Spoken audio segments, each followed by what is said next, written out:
import. Malaysia tak ada orang promote benda ni. Sebab benda ni kalau promote, TikTok tak suka. Dia mungkin tak bagi traffic. Sebab TikTok kalau dapat tangkap dia punya video adalah replay, dia akan ban. Kenapa TikTok tangkap? Kerana ada orang report. So buat bisnes ini, kalau boleh kita memang tak akan tolong orang promote. Why? Nanti ada haters masuk report, dalam seminggu akan di-ban.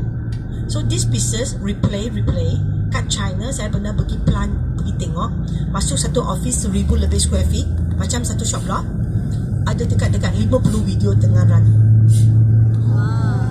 Tak ada orang tiga, tapi dia kena ada server yang sangat-sangat kuat. Dia buat purata, ada yang buka tak ada yang guna AI yang buat. Purata satu komputer run 12 jam, 100,000 jualan satu bulan. Tapi mata-mata negara China, bukan sini ya. Mesti ya, apa yang cikgu nak bagi tahu adalah kalau you jual di dalam TikTok dia akan ada jualan punya. Dia akan ada punya. Banyak ke sikit saja. Dia akan ada. Tapi kena betul lah, cara cakap betul lah. Macam kita kata sekarang kita belajar framework, dia akan ada punya. Cuma banyak ke sikit saja. Dan kita kata kat China, kita cakap kalau nak buat live di dalam TikTok, kita fight sama ada umur panjang ke tidak. Maknanya kalau you buat 1 jam, mesti jualan 2 jam akan lebih baik daripada 1 jam. Kalau buat 5 jam, jualan mesti lebih baik daripada orang buat 2 jam. Why? Kerana bila you run that, algoritma awak akan jadi semakin tepat dan kualiti. Saya jual 1 jam, angka beli dengan saya. TikTok ada data awak, you punya behavior macam mana, interest macam mana. TikTok cari, dah ada data, TikTok pergi cari antara sini. Siapa punya behavior macam angka. Dalam 30 hari, spend TikTok 8 jam, pernah beli di dalam TikTok. Jualan dia dalam agak-agak RM50. Bila dia tangkap orang tu, bila dah tangkap, TikTok akan push saya punya like kepada orang ni. Dan you akan tengok live saya, tekan masuk dan this is called algorithm TikTok. Therefore, kalau kat Facebook cabar untuk menjual kerana tak ada sistem algorithm. Kalau kat Instagram cabar nak menjual mainly on influencer punya cara bercakap dan dia punya level influencer. Tetapi kat TikTok tak. TikTok adalah macam orang biasa pun boleh buat. Dan saya tengok kenapa ada makcik-makcik jual ikan bilis. Duduk sana buat 8 jam dia ada jualan masuk. Because semakin you ada nampak tak? Even you tengok kita, hari ini kita kena orang sini lain macam lebih kurang macam aura kita. You boleh rasa tak? Ada tak antara kita macam diam, quiet? Tak ada. Boleh faham? Semua pun boleh bercakap. Why? Karakter usahawan, karakter buat bisnes, karakter yang jana duit. Dia macam ada satu level aura yang okey punya. Even though orang let's say suri rumah tangga pun aura dia okey punya. Yang boleh terima cara buat duit secara online. You tengok kita di sini, mana ada orang malu-malu tak mau cakap. Dia buat cuma tak pandai. Betul?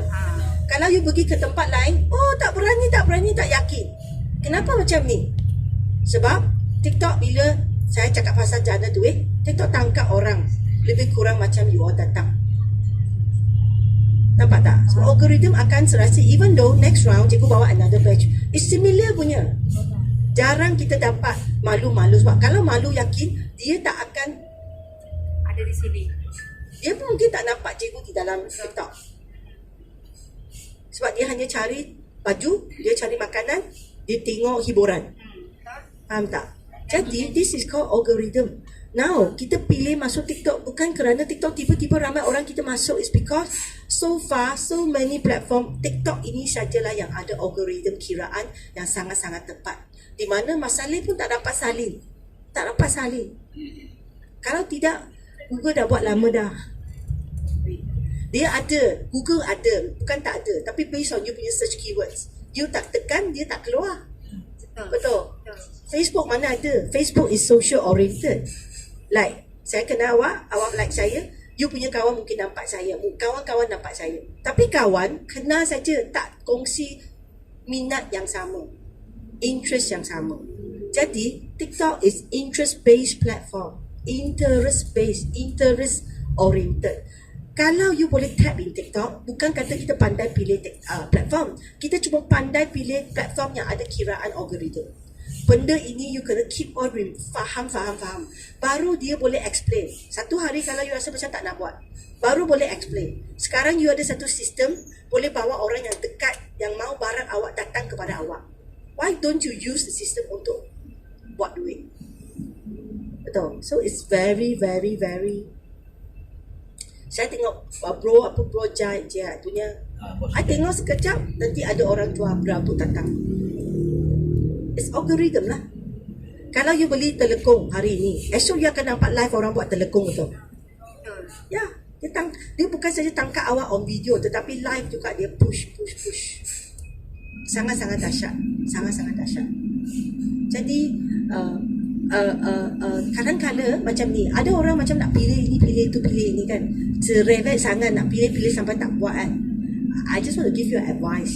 Actually, sometimes untuk reach satu tempat, you need to ride on banyak pengangkutan baru sampai. Bukannya kata you duduk sini cari satu ways, cara paling cepat nak sampai tempat itu. Bila you nak bertolak saja, tempat itu sudah jam. Nanti bertolak pula, itu pula ada nak bayar toll.